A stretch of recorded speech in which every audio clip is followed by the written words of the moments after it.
After India's strike, an immediate response by Pakistan troops. There was shelling, there was heavy weapon shelling along the line of control at several areas in Jammu and Kashmir. In fact, sharp escalation of ceasefire violation that has been underway in the last 3 consecutive days. 5 Indian soldiers were injured in the Aknoor sector by Pakistan shelling, and the Indian Army said it was retaliating strongly and has destroyed 5 Pakistani posts, causing a number of casualties as well.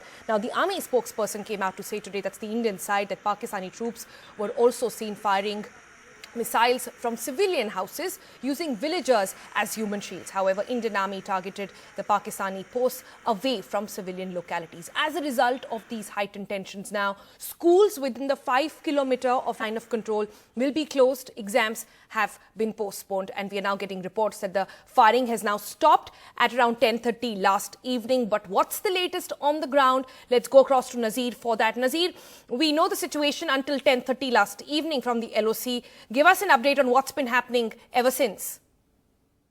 Well, Sonal, situation is very tense and volatile. While the fire last night starts in Pir Panjal region and in Aknoor, Menda, Poonch, Rajouri, but during the night there was heavy shelling in Uri sector also, though there are no reports of any casualty or injuries. But it clearly indicates how things are developing along the line of control in Jammu and Kashmir. Yesterday, 5 army soldiers were, injured in Pakistani shelling. And if we see the Pakistani media, they are saying 4 civilians have been killed on their side and several others have been injured. So far, both the sides have actually avoided using artillery. It is that they are using mortars, 80 mortars.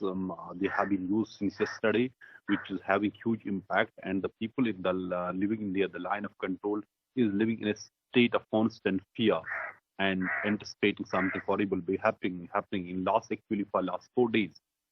Kashmir has been on edge. There were already fears and in fact anticipation something is happening, and even the hospitals are asked to remain in a state of readiness, to keep the stocks ready, keep the medicines ready, surgical items ready. So in the valley at least there was some idea something like this is going to happen. What happened yesterday when Indian Air Force crossed the line of control and targeted militant installation in POK and Pakistan. Now the question is, will it have any impact on the ground here? And as we are talking about this situation along the line of control, an encounter has been going on since this morning, and 2 militants have been killed. And according to police, both were Jaish militants. One is a Pakistani, another is a local. That's what we are hearing. That are the initial reports. But it clearly shows on the ground things are as they have been for last many years. Now the question is, will these airstrikes make the difference? While the airstrikes have been the punitive as well as preventive to prevent militant attacks in future. But the fact is, we have seen after the surgical strike, it didn't make any difference on the ground here. It didn't make any difference with regard to infiltration or the militant activities in Kashmir. Will this make any difference? That's what people here are waiting for, how it is going to change the larger scenario. But on the ground, we see mobilization, we see the through the night, the fighter jets were hovering in the air, Indian Air Force completely dominating airspace to see if Pakistan, any misadventure from Pakistan can be prevented. So really very, very tense situation, and people are very anxious how things are going to unfold in days to come. Situation tense, as you say, Nazir. But, just to get a few more details of this encounter, we understand it started at around 4:30 this morning. So it's still underway, and you're saying there are 2 terrorists trapped inside. Do we know which area this is? Is it an area where a lot of civilian population is based?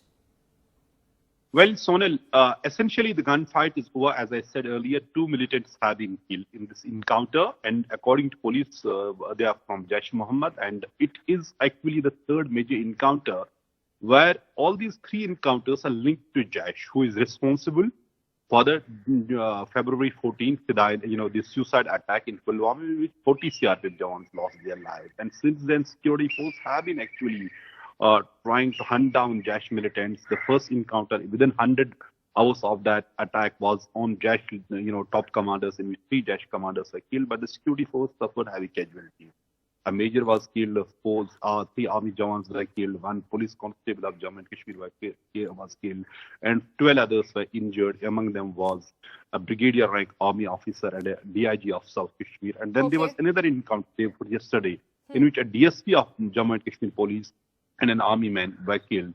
But in this encounter, the priority for the security force was to eliminate the hiding militants, at the same time to prevent any collateral damage also and damage and the casualties on the security forces.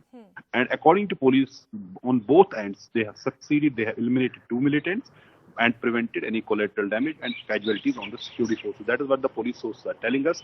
Encounter essentially is over, but this operation is on at Memandar village in Shopian district.